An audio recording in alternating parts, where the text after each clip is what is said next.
This is our 2005 plantation that we're flying over. It's on the eastern border of the area that we call our Kamarooka Saltland Restoration site. The trees were planted in 2005 and they're mainly sugar gums and flat top yates, although there are some acacias in there, and you can see the acacia pendula on the right hand side there running up the edge of the eucalypt plantation. These trees started in 2005. It was very dry, so they were still in the grip of the drought. They had a really tough beginning. I wondered for a long time whether they would actually survive. But despite that tough beginning, they bounced back pretty quickly. They're growing on land that's really quite saline.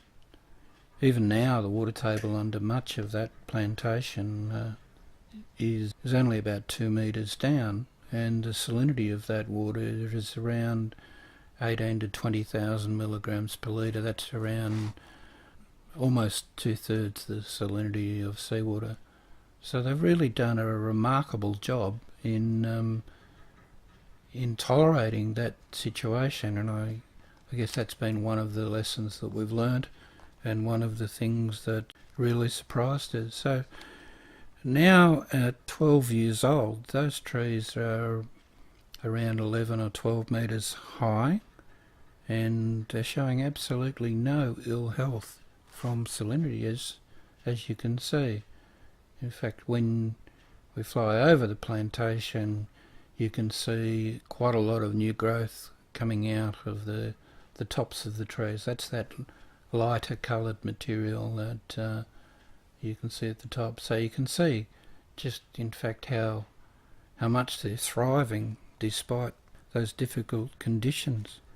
The other thing that you notice in the flight is just how much leaf area, how much biomass there is, and every one of those leaves and every one of those trees is using water, irrespective of whether it gets it from rainfall or whether it gets it from saline groundwater.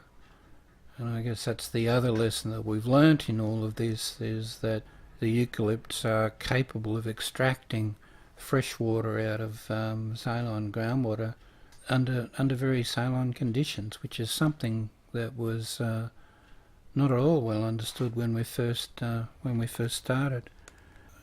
Going back to when we first started this, we were really keen to establish something on this land because it was well and truly degraded, and it was a great challenge. A lot of us, I'm probably one of them, didn't expect that they would survive to the extent that they have, and certainly didn't expect them to thrive the way that they have. This plantation, although it's really healthy, and as you can see it's really thriving under these conditions, is not particularly good at lowering the water table. And I suppose that's one of the other things that we've learnt, is we have a long, thin plantation. You don't have the area of influence. The same area of influence is if you have a plantation that's quite long and quite wide. So design has quite a lot to do with what you might achieve. So long, thin plantations along a fence line, whilst they're going to remove some of the saline water that's causing a problem, are unlikely to give you the same level of salinity control that you might see in a plantation that has a dimension that's quite large, length compared to width. And that's what we see as the difference between the 2005 plantation versus the 2004 plantation. The plantations themselves need to be effective in this kind of country, really need to be more than about 50 metres wide. One of the things that what we realised a little way into the project, a few years into the project in fact, was that our trees were not only surviving, but as I've said before, they were thriving, and they continued to thrive. And that was against a background, a very big background of people saying that that was unlikely. The published literature, in fact, in many instances was saying that that was unlikely. So we looked at why our trees were surviving and put quite a lot of effort into thinking about that and talking to some of the experts, and it became abundantly clear to us that the reason they were doing as well as they are was the fact that the millennium drought had removed the waterlogging that would normally take place in an area like this. And it didn't take us very long at all to figure out that waterlogging and salinity together were bad news in terms of eucalypts and the death of young trees. But if you took the waterlogging away, then the trees actually survived. And there's, I guess that understanding has only been consolidated over a number of years. In 2010 we had the biggest rainfall event on record in central Victoria, with places like Bendigo having 1,063 millimetres. These trees at Kamarooka also got well and truly saturated and waterlogged at the time.